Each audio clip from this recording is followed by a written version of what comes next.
Su kai kuriais vaikais išslysdavo iš sistemos ir nebuvo taip, kad jie visi augo vienodai, šypsosi Forelį, prisimindama, kiek teko keliauti po Ameriką ir kaip kai kuriuose valstijose turėjo vaikus leisti į mokyklą, nes ten privalomas mokslas.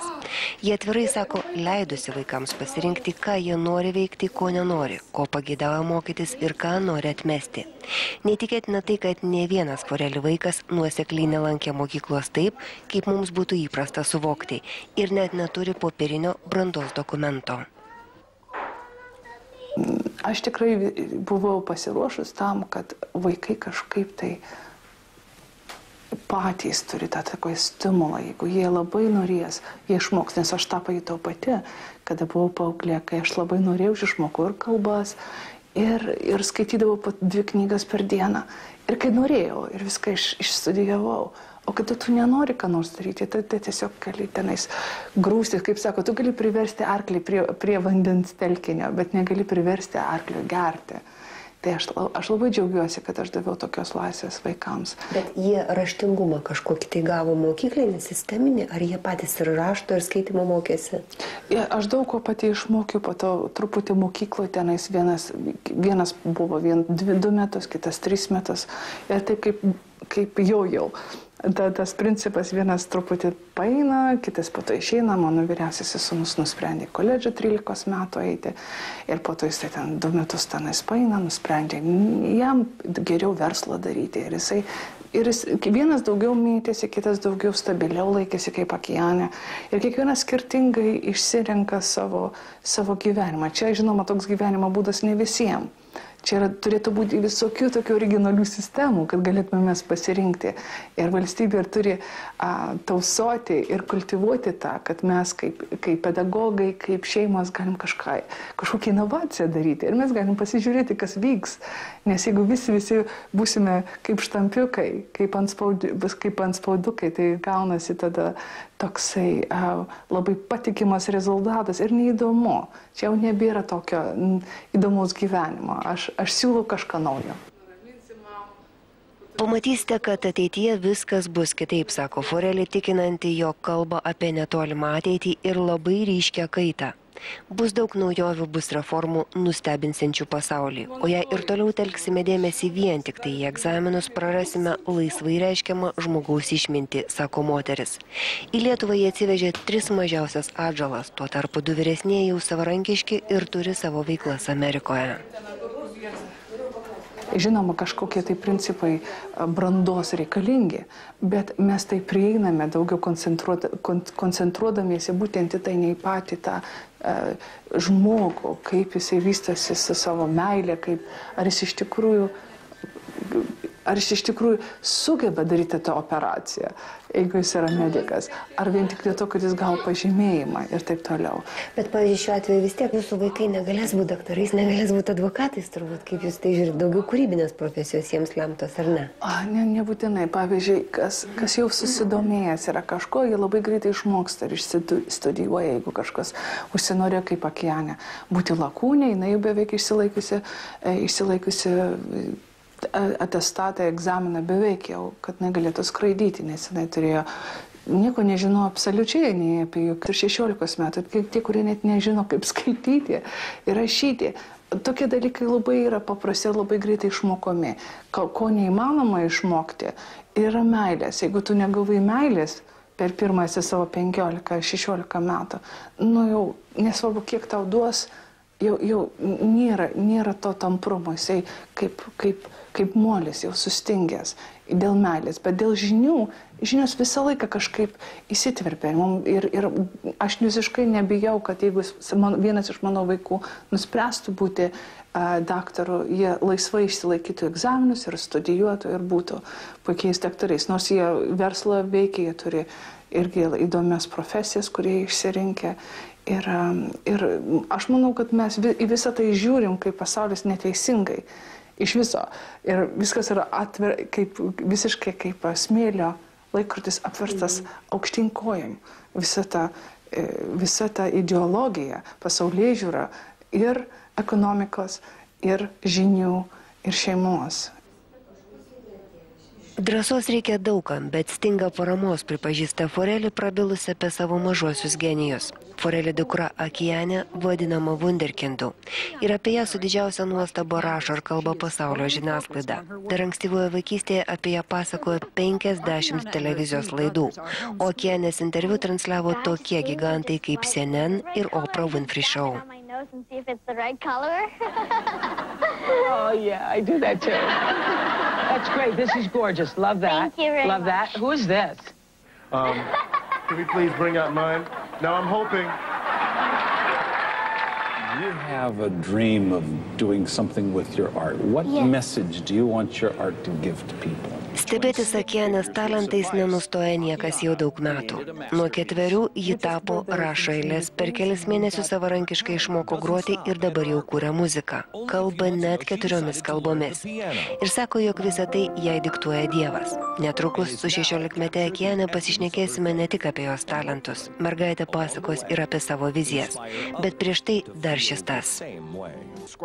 Labai įdomu, kada jinai buvo ką tik gimusi, aiškiaregė atsirado mūsų gyvenime, kur išpranašavo visą jos gyvenimą. Aiškiaregė faktiškai gyveno Vilniuje, jinai iš Armenijos. Jinai sako, kad padėjo daug policijos biurams surasti ir vagis, ir pavogtus vaikus. Žinoma, jinai atėjo mūsų gyvenimą, aš jos nepažinojau, bet jinai jau per atstumą atskleidė viską apie Akianės gyvenimą, kas viskas jau pasitvirtino.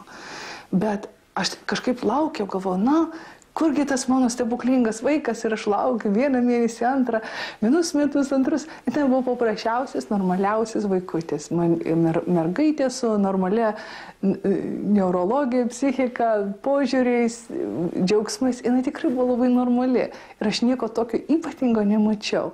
Ir kada aš jau visiškai galvojau, na, čia jau jinai prisikalbėjo, tada ir atėjo, kad aš jau nelaukiau. Kada jau buvo 4 metukų. Ir jinai pradėjo nuo tapybos, ar ne? Jinai pradėjo nuo piešimo. Jinai po truputį vystėsi, aš suteikiau jai sąlygas, kaip ir visiems vaikams, nes buvo vis dėlto ta namų mokykla, kurią aš ruošiau. Ir buvo tokios namų sąlygos, kiekvienas pasireiškė ir tiesiog aš suteikiau sąlygas toliau jai tobulintis ir tai tobulinusi po truputį, po to vizijos atsirado, po to kažkokių tai vizijų dar buvo pagreitinimas to piešimo ir jau pradėjo, jau mane žadina su tokiais tobulais piešiniais ir jau buvo, bet aš pasakysiu labai atvirai, tuo momentu kažkaip nepastebėjau to. Visas, nes buvo tas gyvenimas toks pilnas visko, niekas taip per daug ją to dėmesio taip ir nekreipė, jinai ir pradėjo vystytis pati. Tai iš tos pusės gal ir gerai, kažkaip aš pirmą kartą tikrai suvokiau, kad kažkas ją kreipė dėmesį ir kažkas yra ypatingo, kai buvo 8 metai, kada jinai jau nutapė Jėzaus paveikslus ir kada jinai jau pasirodė 9 metų per Oprah pasirodymą. Per Oprah 9 metų? 9 metų. Ir tada aš pagalvoju, oi, kažkas vyksta. Nes taip viskas, kai žinote, su visais vaikais ir mūsų dar 2 vaikai labai sirgo, mažieji. Ir mes buvom tikrai pririšti prie visokių vargų. Ir dar tokių dalykų vyko mūsų gyvenime, labai kritiškų ir visa kita. Tai kažkaip tai visas tas Akianės išėjimas į tą pasaulį buvo toksai netikėtas. Ir mes kažkaip tai nuošaly dar laikėmės, leidom kitiems organizuoti viską, bet viskas taip įro greitai, taip buvo nepražlugtis jos. Dėl to, kad žmonės buvo negeri, nedori. O kas buvo konkrečiai? Jie buvo žmonės, kurie norėjo išnaudoti, pinigais vogti ir reikėjo tada atsiriboti nuo tų žmonių ir tada jos vyriausiasis brolis padėjo. Ir jisai, kadangi verslo jau nusimanė, jisai jau nuo 13 metų padėjo jai kažkaip tai ir su tais tinklalapiais ir tenais su techniškai ir važinėjome su ją. Jisai, mes mūsų vyresniųjų sūnų, aš nemanau, kad iš viso mes galėtumėm niekur pajudėti, nes jie buvo mūsų didžiausia parama. Ir aš žinau, kad visi mato Akianę, bet tai yra, kaip ir aš matau kitose šeimose, kad gal nors vienas vaikas labai matomas, bet visi tie elementai, kurie susideda, be jų irgi neįmanoma pajudėti.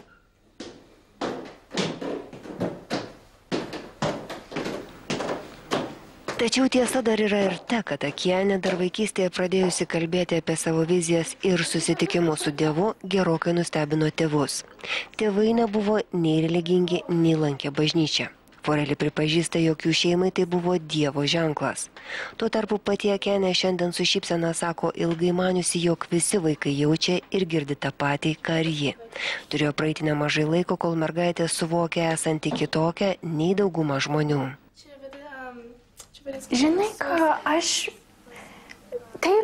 aš jaučiu truputį skirtingi nuo visų kitų, bet aš drąsiai manau, kad visi kiti gali tokį patį daryti kaip aš, bet jiems reikia daugiau laiko ir daugiau laisvės ir aš turėjau tą truputį skirtumą vietą, aš turėjau tą laisvę, aš turėjau tą įkvėpimą ir aš turėjau daug laiko irgi.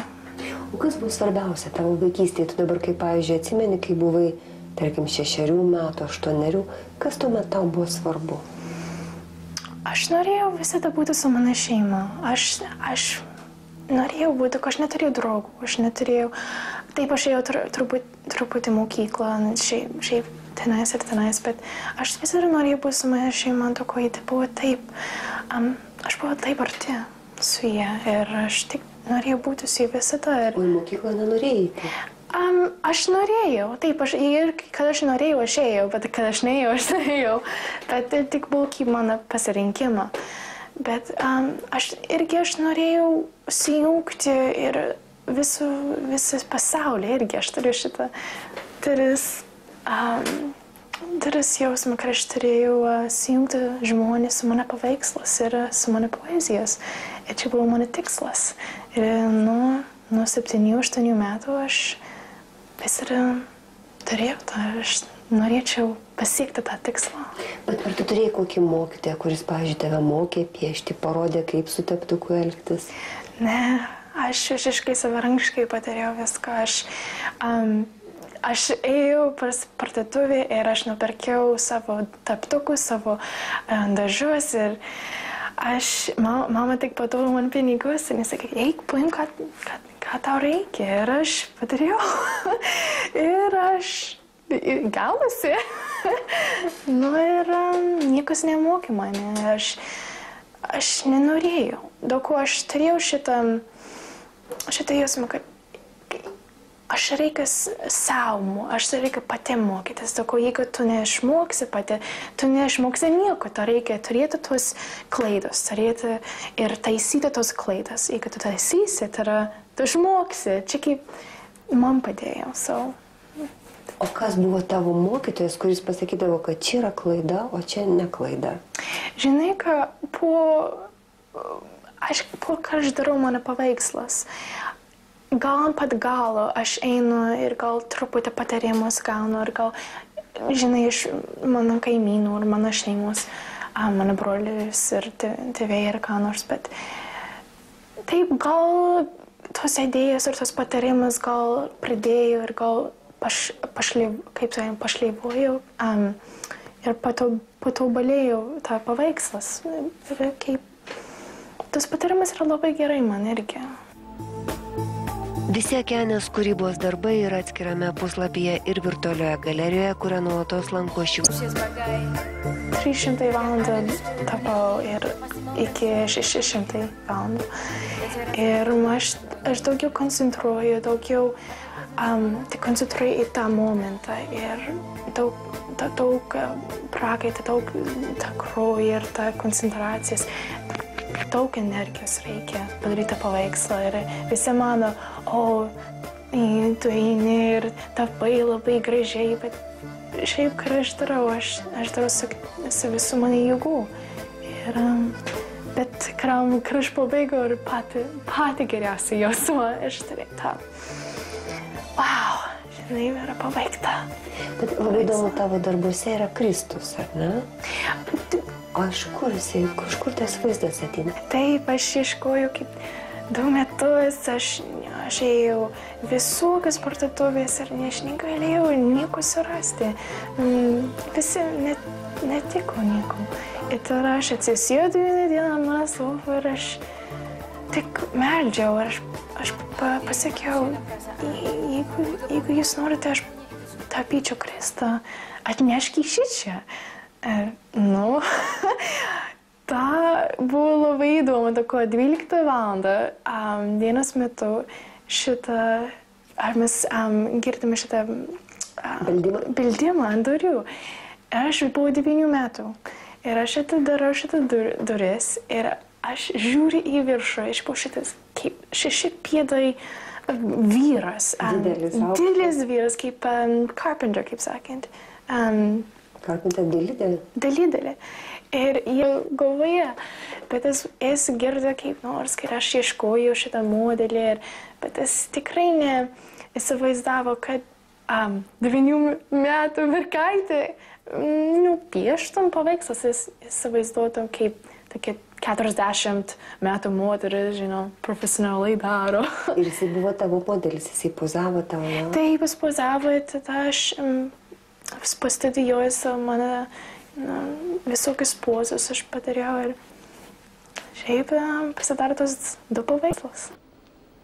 Tačiau Akena sako, nuo vaikystės regėjusi daugybę vizijų. Dėl to skirtingos religinės tematikos atspindžių jos darbuose nestinga. Realistinė maniera tapanti mergaitė pasakoja apie vietas ir dalykus, kurių gyvenime nėra niekada mačiama pasaulyje. Aš mačiau daug vaizdų, laiptus, aš mačiau šitą didelį popierių su visokius žodžiam, wisdom words, išmintis žodžių. Aš mačiau didelius paukščius, labai didelius kaip bokšto dydžio, ir aš mačiau šviesą daug, labai daug šviesos. Ir, bet taip, daug, aš nežinau, kur pradėti. Viską aš mačiau, bet buvo kaip... Akimirkos. Taip, akimirkos. Taip, bet aš norėčiau vieną dieną tik atsisėsti ir stengsi nupiešti viską, ką aš pamačiau. Kiek tu darbų esi nupaišius, nutapius, skaičiavai? Aš manau, 150 iki 200. Aš netiksliai nežinau, bet aš...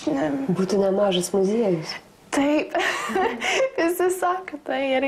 Mes jau turim galeriją Amerikoje, bet trūkstam vietą. Kelis mėnesius su šeima Lietuvoje praleidusi Forelį viliasi savo gyvenimą perkelti čionai visam laikui arba įleisti šaknis ten, kur bus galimybių realizuoti savo sumanymus. Akena kol kas nežino, ką darys. Tačiau jų šeimoje esama visokiausių minčių, net ir apie tai, bus ar nebus pasaulio pabaiga. Nebus. Bet prasidės keistis mūsų kūnai, organai tiesiog fiziologiškai. Ir tas jau keičiasi net ir dabar. Mes faktiškai einam per skirtingą galaktikos skliautą. Tai jeigu astrofizikai gali paaiškinti visiems dar daug geriau, negu aš galėčiau, bet mes faktiškai keičiamės, biologiškai mes pradėsim keistis.